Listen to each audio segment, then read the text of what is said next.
Professor Tolkien, The Lord of the Rings is one of the most remarkable works of fiction of this century. And I'm going to start with one or two questions about possible source material. For example, I thought that conceivably Midgard might be Middle-earth or have some connection. Oh, it is. They're the same word. Most people have made this mistake thinking Middle-earth is a particular kind of Earth or is another planet, and in the science fiction sort. But it's simply an old-fashioned word for this world we live in, as imagined surrounded by the ocean. It seemed to me that Middle-earth was, in a sense, as you say, this world we live in. But this world we live in at a different era. Well, no, at a different stage of imagination, yeah. Because this is interesting, because in The Lord of the Rings, particularly in appendices, you go to great trouble to get your chronology exactly correct with respect to the 4 ages that you write about. Yeah. But you make no attempt at all to tie this up with time as we know it today. Why is this? Because it would have been impossible. Because it would have completely interfered with and trammeled one in a free invention of history and incident to one's story. Nevertheless, despite what you've just said, it seems to me that one could place most of the action, if not all of the action, within a fairly definite sort of time. It won't really work out, either paleontologically or archaeologically at all, actually. I mean, and you can't really relate the land masses I described them satisfactorily to the land masses we know now. Nor, of course, can you really have such a sort of mixed culture as I describe, which includes tobacco umbrellas and other things, to what little is known of archaeological history. I wanted people simply to get inside this story and take it, in a sense, of actual history. It seemed to me that to be cut off by a vague abyss of ages had exactly the same effect as you get in a scientific story when you go to some remote part of the galaxy. They don't really explain how, but you get the sense of being far away, that's all. In a possible world, but far away. This is the same sort of thing in time, isn't it? Oh, yes, but in what one might call science fiction, the authors seldom go to the trouble, anything like the trouble you've done, in tying this imagined world so closely to the world as we know it. Because so much of this is very close to what we know, I won't say today, but in the recent historical past. Oh, yes, it resembles some of the history of Greece and Rome as against the perpetual infiltration of people out of the East, doesn't it? Yes. Yes, it certainly does that. But then, of course, a poor man who's building a story has to build it out of some of the things he himself knows. He doesn't rush around to Roman history and go and see what that happened. But, I mean, if he's been brought up as I was on ordinary history and on his reading, that will be the material out of which he constructs. I've been interested in the fact that many of the names of which you have created thousands in the book, I mean literally thousands, are very close to Norse legend names. For example, Gimli is the name of a ball of gold. That's another point, yes. This particular lot of dwarves, as I call them, came from the extreme north of my geography. And therefore, in translating, as I explained in the section on translation, the kind of language they came up against there would be of a northern kind. The dwarves, you remember, are represented as an extremely secretive people and have private names in their own secret language and public names like gypsies. Therefore, I gave the actual Norse names, which are in Norse books. That's quite different. Not that my dwarves really are at all like the dwarves of Norse imagination, but there's a whole list of rather attractive dwarf names in one of the older Heidaic poems. I'm afraid I simply begged them. But not only in the dwarves, though, but among the descendants of the elves, the race of Numenor, it seems to me that one or two of the names relate to other things. You speak of the 2 trees of Valinor, Laurelin and the Telperion, if my pronunciation is anything like that. Laurelin and Telperion, yes, the golden song and the white silver. Are these in any way reflections in your world of the great world tree, the Norse world tree? No, they're not like it. They're much more like the trees of the sun and the moon discovered in the Far East in the great Alexander stories. Trees play a very important part throughout yeah. the Lord of the Rings. For example, the Malorn trees in Lothlorien and the white tree of the citadel of Minas Tirith. Oh, yes, they're all descendants, yes. These are trees that are more than trees because they are symbols of great importance. Is there something in your own life, in your own background, They're not symbols to me at all. I don't work in symbols at all. Other people can find that they are symbolic. There may be symbols in my mind, but they're not symbols to me in my conscious mind at all. I'm entirely historically minded. Well, this is true, perhaps, but nevertheless, you use the white tree of Minas Tirith as a symbol of lordship, of kingship, do you not? Oh, well, yes, an emblem, certainly, yes. But not symbolic of anything more than... Well, what are the leopards of England symbolic of? I take your point. Now, the Rangers, they protect men and hobbits from Sauron's servants, but particularly they seem to have a fondness for the Shire. Have you a particular fondness for these comfortable, homely things of life that the Shire embodies? Home and pipe and fire and bed, the homely virtues. Haven't you? Haven't you, Professor Yes, Tolkien? of course, yes. You have a particular fondness, then, for hobbits? That's what I feel at home. The Shire is very like the kind of world in which I first became aware of things. Very like. Which was perhaps more poignant to me because I wasn't born in it. I was born in Bloemfontein, South Africa. I was very young when I got back, but at the same time, it bites into your memory and imagination even if you don't think it has. If your first Christmas tree is a wilting eucalyptus, and if you're normally troubled by heat and sand, then to have, just at the age of imagination is opening out, suddenly find yourself in a quiet Warwickshire village. I think it engenders a particular love of what you might call central Midland English countryside based on good waterstones and elm trees and small quiet rivers and so on. And, of course, sort of rustic people about. At what age did you come to England? I suppose when I was landing, I was about 3 1/2. Pretty poignant, of course, because you see, one of the things why people say they don't remember is because it's like constantly photographing the same thing on the same plate. Slight changes simply make a blur. But if a child's had a sudden break like that, it's conscious. What it tries to do is to fit the new memories onto the old. I've got a perfectly clear, vivid picture of a house, but I now know that it's a beautifully worked out pastiche of my own home in Bloemfontein and my grandmother's house in Birmingham. Because I can still remember going down the road in Birmingham and wondering what had happened to the gallery, what had happened to the balcony. So constantly I do remember things extremely early. I can remember bathing in the Indian Ocean when I was not quite 2, and I remember it very clearly. I'm going to return again also to this business of memory and looking back a great distance. Let me turn to another subject for a moment.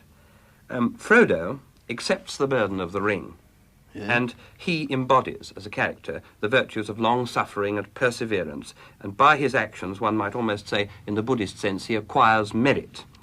He becomes, in fact, almost a Christ figure. Why did you choose a halfling, a hobbit, for this role? Well, I didn't do much choosing. I wrote the Hobbit, you see. All I was trying to do in the role was just to carry on from the point where the Hobbit left off. Well, then I got hobbits on my hand, didn't I? Indeed, but there's nothing particularly Christ-like about Bilbo. Oh, no. No. It seemed to me strange that this small hobbit from a small and comfortable I shouldn't say that he was Shire... Christ-like, I think, as a personally, but of course he has some of the features of Christ. I guess accepting of a Perhaps I've exaggerated. Accepting a burden, but because he... But in the face of the most appalling danger, he struggles on and continues and wins through. But that seems... Well, I thought it was more like an allegory of the human race. I've always been impressed. We are here surviving because of the indomitable courage of quite small people against impossible odds, jungles, volcanoes, wild beasts. They struggle on, almost blindly in a way. Frodo had very little idea, really. Because by the time he came to the end of the quest, he was beginning to understand things very much more. I thought the wisest remark in the whole book was that where Elrond says that the wheels of the world are turned by the small hands while the great are looking elsewhere, and they turn because they have to, because it's the daily job. Did you intend in The Lord of the Rings that certain races should embody certain principles, the elves' wisdom, the dwarfs' craftsmanship, men, husbandry and battle and so forth? Didn't intend it, but when you've got these people on your hands, you've got to make them different, haven't you? Well, of course, as we all know, ultimately, we've only got humanity to work with. It's the only clay we've got. And, of course, any races you make, if they're speaking and thinking, are, taken from certain parts of humanity as one knows it, with slight alterations of emphasis. That's all you can do, isn't it, really, ultimately? Because the elves are simply, in its sense, expressions certain, not really wholly legitimate desires the human race has about itself. We should all, or at least a large part of the human race, would like to have greater power of mind, greater power of art, by which I mean that the gap between the conception and the power of execution should be shortened. We should like that, and we should like, of course, longer time, if not indefinite time, which to go on knowing more and making more. Well, therefore, we make the elves immortal in a sense. I had to use immortal, but I didn't mean that they were eternally immortal, merely that they are very longeval, and their longevity probably lasts as long as the inhabitability of the earth. The dwarves, of course, quite obviously, couldn't you say in many ways they remind you of the Jews? All their words are Semitic, obviously, and constructed be Semitic. There's a tremendous love of the artifact, and of course the immense warlike capacity of the Jews do, which we tend to forget nowadays. Hobbits are just rustic English people, made small in size because it reflects the general small reach of their imagination, but it's not the small reach of their courage or latent power. You're obviously intensely interested in age for its own sake. I mean, Fanghorn, for example, and the Ents are the eldest. They have been in existence longer. Tom Bombadil is described, in fact, is he not, as the eldest? Yes, he's, of course, a very odd character, but we won't interfere with you now. You were asking about age. Age as such. You're antiquity, very in antiquity. You're greatly interested in long life, in longevity. The Eldar's descendants all have this gift of longer life. Could you expand on that? Well, that's different. Longer life. That's purely. That's oneself. That's because it's an added power in this world. Also, if you are intelligent, an artistic person, it gives you more time, both either to perfect your work or else to do more. That's rather different to the appeal of antiquity itself. I love history, and I always feel you. Even when you walk into a room, you really want to feel you ought to know the history, but not only the room but the people. We walk in with all this tremendous history behind us, but if you're writing a story which you know you're going to come to the end of that history, the history is always backwards, isn't it? Did you evolve a system for naming these races, and therefore their histories and alphabets, literature, and so on? No, I didn't evolve it. I merely used what I knew. But that is a rather difficult question, really. But every human being, at least every human being who is gifted at all in that way, has what you might call his own native language. That's quite distinct from the first learnt. What we call a native language is your first learnt. But every human being has an individual linguistic character, as he has an individual face, colouring, and body. And I think, therefore, you find that people have what we should call linguistic predilections. But, of course, like one's physical characteristics, that shifts a bit as you grow, and also as you have more experience. Well, the language I've entered tried to fit my actual personal linguistic predilection or pleasure. Well, now, obviously, from history, those two languages have got to be related. They're quite different. All you do is you have to posit a purely invented original form or original sound scheme. And then you have to make language A develop certain sound laws and come to B, and certain other ones produce B. They will then be related, however little related they seem, but it will have that sort of feeling. So therefore, if you have, for the purposes of the plot or purposes of some part of the book, to invent a new name for a new character, if you consciously say to yourself, in Quenya his name will be so-and-so, but in Sindarin his name will be this. Yes, you do have that. In the first test, it has to sound a nice name to me, even if I don't know what it means. But then you, of course, come across this unfortunate fact that if it doesn't always happen that if you then work those same elements with the same meaning into a name, it doesn't always come out as a nice name, in spite of that. So then you have to give them another name or do something about it. Yes, it's a minor technical craft, actually. But it's an interesting technical craft because you do it with equal success when you name unpleasant characters like orcs. Because all your unpleasant characters are instantly identifiable as unpleasant characters the minute one reads their names. Yes, I suppose they would. You wouldn't like to think much of a chap called Uglu, could you? No. Yet dwarves, although they have names composed of similarly uncomfortable consonants to the English ear, the names are not unattractive. No. Immediately they're attractive. Mm-hmm. And this seems to me one of the great strengths of the book, amid this enormous conglomeration of names. One doesn't get lost. No, At well, least after the first reading, after the second reading of the book. Well, it does need an extra. I'm very glad you told me, because I gave a great deal of trouble. Well, one must, you see. My things, I did try to use the languages which I did understand, which is, after all, the primary and most important of all cultural appendages. I tried to use them for that purpose, to characterize. Also, of course, gives me great pleasure. A good name. I always, in writing, always start with a name. Give me a name and it produces a story, not the other way about, normally. Of the languages you know, which were the greatest help to you in writing The Lord of the Rings? Oh, no. Yes. Well, because I started trying to invent languages almost at once, because same way that my reading of myth has been disturbed, because I've never hardly got through any fairy story without wanting to write one myself.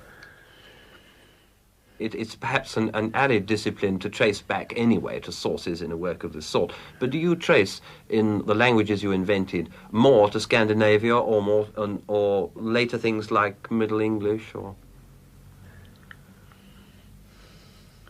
I don't know. No, of the sort of modern language, I should have said that Welsh was always attracted me by its style and sound more than any other. Even though I first only saw it on coal trucks, I always wanted to know what it was about. It seems to me certainly that the music of Welsh comes through in the names you've chosen for mountains and for places in general. Yeah. Do you acknowledge this? Yes, very much. But a much rarer, but very potent influence on myself has been Finnish. Now, women play very little part indeed in The Lord of the Rings. Éowyn is almost the only woman in the book who shows any sign of sexual awareness at all. Did you deliberately exclude sex from the book? No, but after all, these are wars and a terrible expedition to the North Pole, so to speak. But other writers have occasionally allowed their characters to digress, if it be digression in this way. Surely there's no lack of interest. Oh, it's not a case of lack of interest at all. Wouldn't you have thought that Galadriel, every character is tempted at some point, wouldn't you have thought Galadriel's temptation and what she says about herself is significant? Yes, I think so, but there is always, it's always at one remove. I don't know how to explain it. I know that how one reviewer explained it. He says it's written by a man who's never reached puberty and knows nothing about women except for a schoolboy. And all his characters, all the good characters come home like happy boys, safe from the war. I thought it was very rude from a man, as far as I know, is childless, to writing about a man surrounded with children, wife, daughter, grandchildren. Still, it isn't that. That's not the reason. Only because it's equally untrue, isn't it, that it's a happy story. One friend of mine said he only read it in Lent because it was so hard and bitter. To turn to a practical point, how did The Lord of the Rings develop from The Hobbit? Because clearly it developed. Oh, yes, of course, The Hobbit was successful. Naturally, I was pressed for a sequel.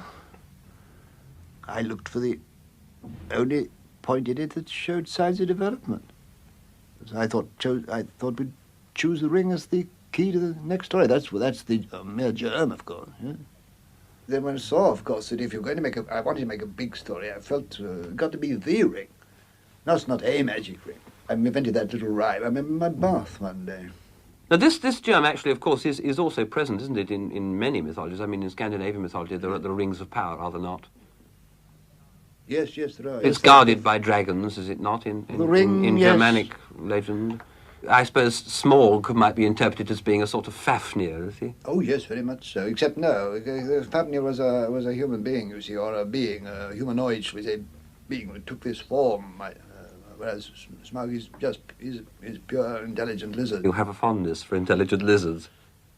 Well, dragons always attracted me as a mythological element. Yeah. They seem to be able to comprise human malice and bestiality together so strongly well, and a sort of malicious wisdom and shrewdness. Terrifying creatures. Asking how The Lord of the Rings began leads on to this question. Then grew without control. Without control, this is the point. You did not have a scheme. No. No outline at all. Well, except that was a major one, that the ring had got to be... I mean, did you know the ring had to be destroyed from the beginning? Yes, that, you see, because Janov says so quite early. Therefore, at some point or other, a hobbit has got to make his way to the cracks of doom, obviously, isn't it? That's the only thing. And several times I tried to write that last scene ahead of time. It didn't come out. It never worked. Oh, I had to wait for it to come through. Did you decide right at the beginning that Gollum was to play such a part, or did you go back through the book after and write in the various linking parts of Gollum? Couldn't get Gollum out, could you? If you think of Gollum's relation to the ring. If the ring is going to be important, then the Gollum business must be important. I liked him better than all the other characters, and much more sorry for him. But you see, this is interesting because he's practically the only grey character, with the possible exception of Boromir, right through the book. And Denethor, yeah. And Denethor, yes. The others are almost completely black and white.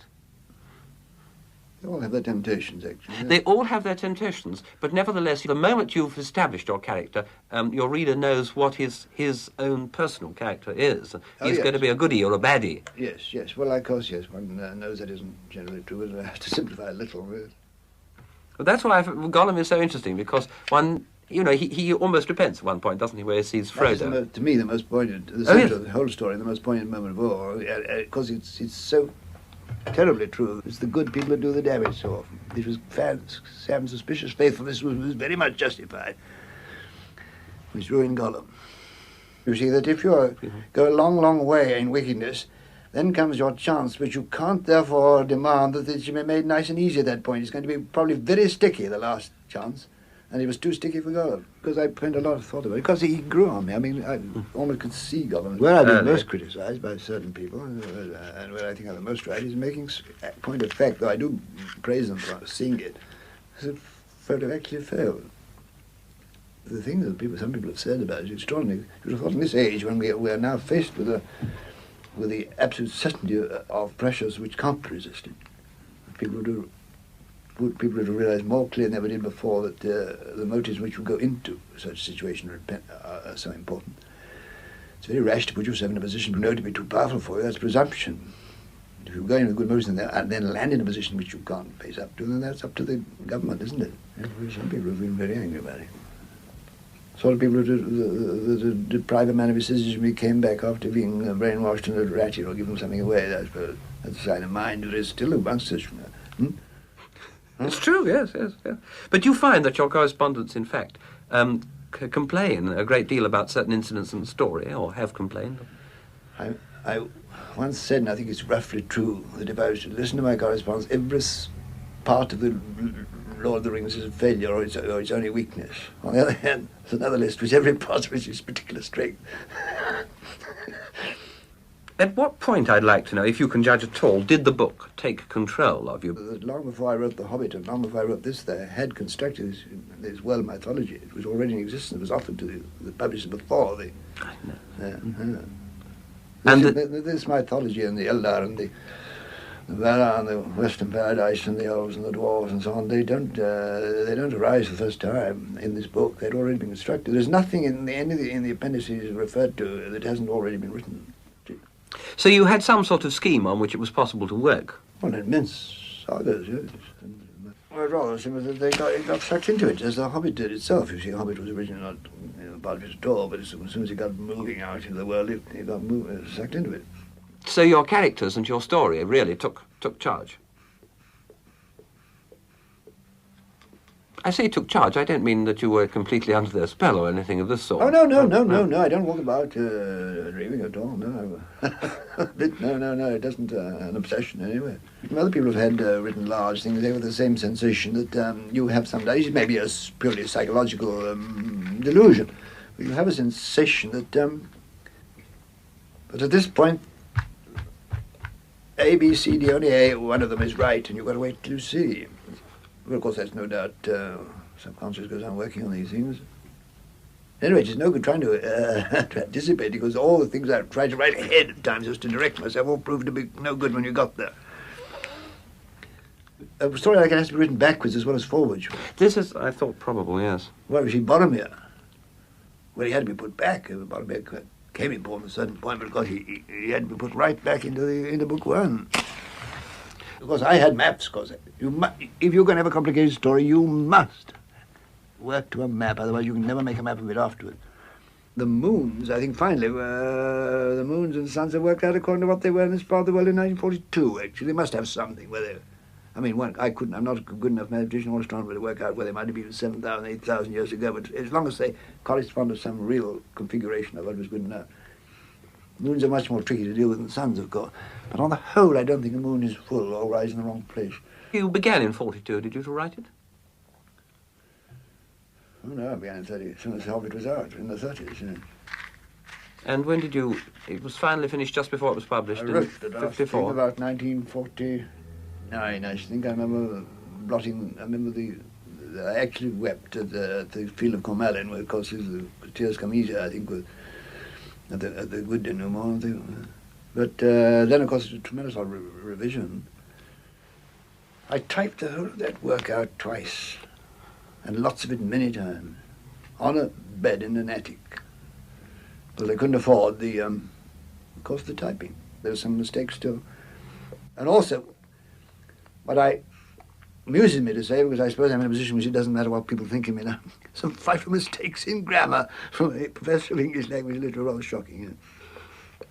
I haven't noticed any. There was one where I used bestrode as the past participle of bestride. Well, there's a lot of things like that, yeah. Will you ever correct them in another edition, or do you... I have sent in some corrections, but there always seem to be new ones cropping up. Yes, there are some. And of course, dwarves originally mistake in grammar, of course. I've tried to cover it up, but it's just purely the fact that I have a tendency to increase the number of these vestigial approvals, which is a change of consonant, like leaf leaves. My tendency is to make more of them than are now standard. And I really thought dwarves, why not? Did you evolve the languages before you wrote the book? Oh, yes. Yes. Well, yes, I've altered them a little, I mean. Indeed, long before. In fact, they began before the mythology. For what purpose? Just for fun? Expressing one's own tastes. After all, isn't that what artists do? Of course, but you see, an artist paints a picture presumably for himself, but occasionally with communication in mind. Had you invented these languages with any sense of communication with other people? No, but I hope to find one. I found it in the book. Yes. Of course, it's not uncommon, you know. It's mostly done by boys. It's frowned on because they get a guilt complex about it because it's taking off their time from something else. An enormously greater number of children have what you might call a creative element in them than is usually supposed. And it isn't necessarily limited to certain things. They may not want to paint or draw, they may not have much music, but they nonetheless want to create something. And if the main mass of education takes linguistic form, their creation will take linguistic form, even if it isn't one of their talents, won't it? It's so extraordinarily common. I once did think that it's an awful pity that there ought to be some organised research on it, I think. It'd be very fascinating, not only from the point of view of art education and impact of education on that part, which would be fascinating from that point of view. It is extraordinarily interesting in getting a large body of records of the linguistic predilections of children at certain ages. Do you feel any sense of guilt at all that as a philologist, as a professor of English language, with which you were concerned with the factual sources of language, you devoted a large part of your life to a fictional thing? No, I thought it done language a lot of good. You know.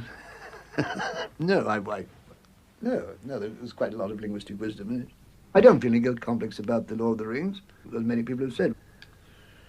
Now we know what you've wasted the last 14 years upon. You can now get on and complete some of those professional tasks which you've neglected. And so immediately after I retired, I was more busy working at my proper things than I'd been for a long while. Yes. Is the book to be considered as an allegory? No. I just like allegory whenever I smell it. Do you consider the world declining as the third age declines in your book? And do you see a fourth age for the world at the moment? Our world? Well, the person of my age, you see, is exactly the kind of person who's lived through one of the most quickly changing periods of known to history. And that the world is a totally different place now, at a speed. Everybody feels that. Anybody who lives over 70 begins to feel that all through history. You can see that they do.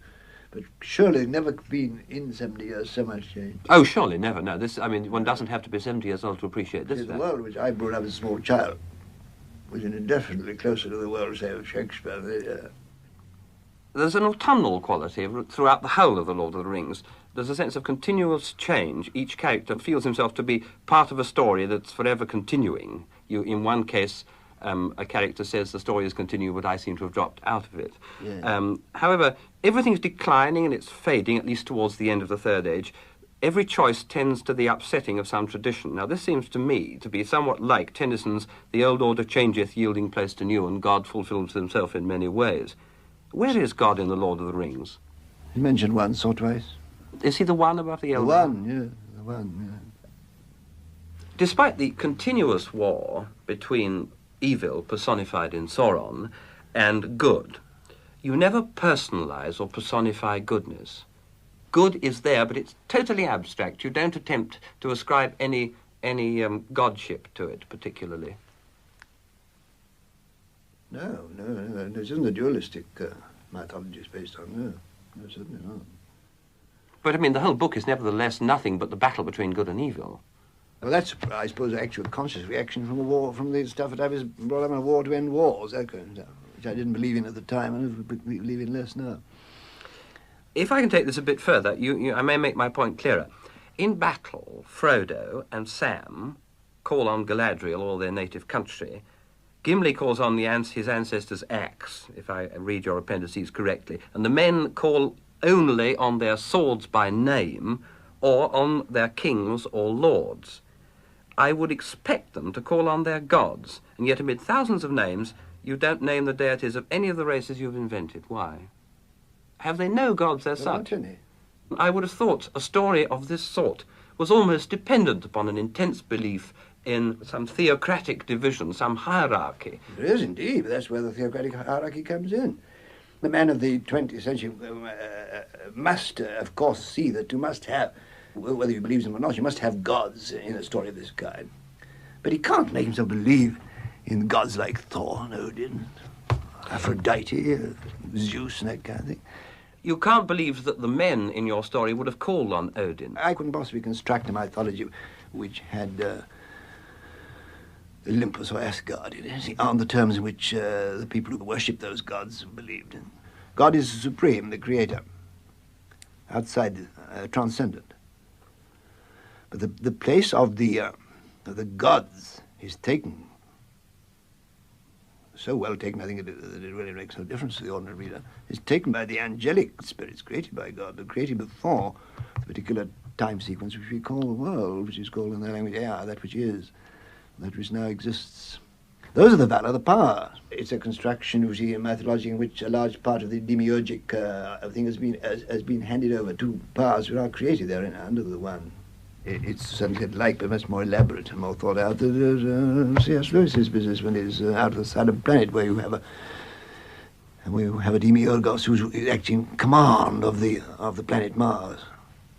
And the idea there was that Lucifer was originally the one in command of the world, but he fell. So it was the Silent Planet, because it had fallen out. That was the idea. Well, this is not the same with me. Yes. So then you have, in your theocracy, you have an ultimate one, Yeah. whom you call... It's called the one only. The one only. And then the Valar, who are considered as living in Valinor. This particular little group of them who moved from other parts of the universe to this part because they became interested in it. In the book, I get the impression you always see power as being physically in a high place. You have a high seat. There's Orthanc, Medusel, Barad-dûr, the towers of Minas Tirith, Morgul and Cirith Ungol. They are always high, physically up. Is power for you always, so to speak, at the top of a mountain or top of a height? Well, that's just a symbol, isn't it? Or no, matter of fact, it's just a storytelling thing. You want towers and so on, but could have them down the dungeon or underneath. There are, matter of fact, Morgoth, the prime mover of evil, of whom Sauron was only a petty lieutenant, lives in a dungeon. He must be in a fortress of some kind. Not that Valinor has any high towers, just of... Well, that is almost without the world you describe, isn't it? It's in the physical world, according to the myth. Ah. Until the downfall of Atlantis. I have an Atlantis complex, in addition to all these other things. And quite independent of that, a permanent dream that I had, let's say that the ineluctable wave has been one of my nightmares, sometimes coming in over the open country. It always ends by one surrendering oneself. And one wakes up. It comes in all kinds of points. Whenever I used to doodle and draw, it's nearly always a lone figure with the vast oceanic wave coming in.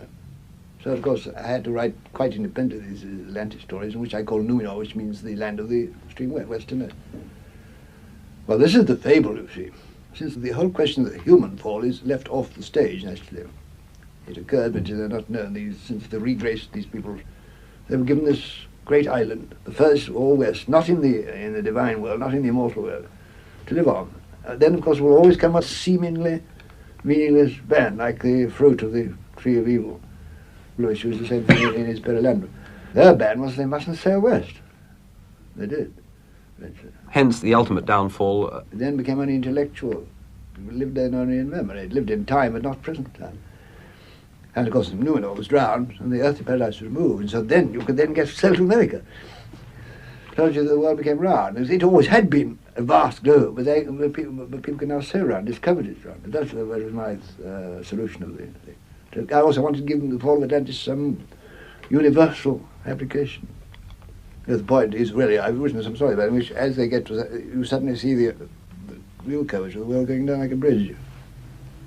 You're on a line which leads to what was. Of course, I don't know what your theory of time is, but what was, what is, if it ever had an existence, still has that same existence. But we won't go you can't go too deeply in those things, but they really are sailing back to a world of memory. In this world which you might have created, had you been given the power to do so, had you been one of the Valar, had you been, save the mark, God, would you have created a world which is so solidly feudal as the Lord of the Rings? Oh, yes, very much so, yes. I think the feudal, I mean, you mean feudal in the widest sense. French sense, not in the strict way. Oh, no, in the widest sense. Only. Hierarchical, rather, yes. Hierarchical, exactly, yes. Yes, I think so. I mean, that power should descend by a line of kings to their sons. This sort of thing. Yes. I don't know about that. No, it's a very potent story-making and emotive thing, but how far one say does really work better than any other system in looking at the history of the world, one doubts pretty much. It's never been worse, at any rate, than the struggle for power that always ensues when you haven't got some line of descent which can't be questioned. You're wedded to the feudal system, in a sense. Not, I don't mean the medieval feudal system, but the idea of power descending through blood or through marriage. Or yes, I'm rather wedded to those kind of loyalties because I think, contrary to most people, I think that touching your cap to the squire may be damn bad for the squire, but it's damn good for you. Do you find a continuing interest in The Lord of the Rings by people? Do people still write to you on despite the fact that the book's been out for 10 years? Dozens of letters a week, yeah. Or have to keep a secret to answer them, yeah. Were you surprised at its success? Nobody been more staggered, yeah. Unless it was possibly Sir Stanley Unwin. I was up at Stanley Unwin's birthday celebration, and a bookseller came up to me. I don't usually greet him with such fervour, but he said that while he got copies, it sold so well it practically kept him going for a while. Well, he gets his guinea off the set, you see. Almost the last question. Do you, in fact, believe yourself, not in the context of this book, but believe in the sense of straightforward, strict belief, in the Eldar or in some form of governing Well, the Eldar mustn't be distinguished from the Valar. The Eldar only... the Valar, I mean, I'm sorry. Yeah.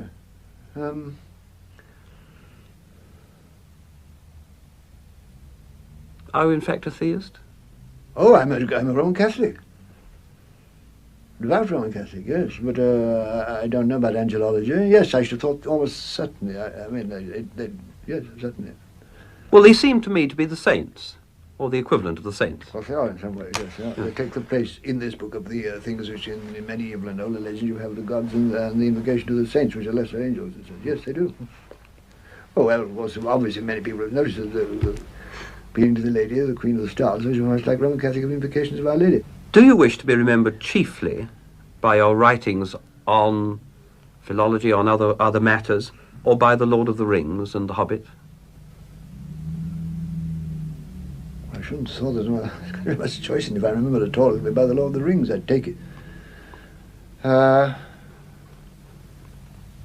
wouldn't mind the other being remembered, but I am conscious of the small and not very important. Won't it be rather like the case of Longfellow, won't it? People remember Longfellow wrote Hiawatha and perhaps one or two other things. They quite forget he was a professor of modern languages.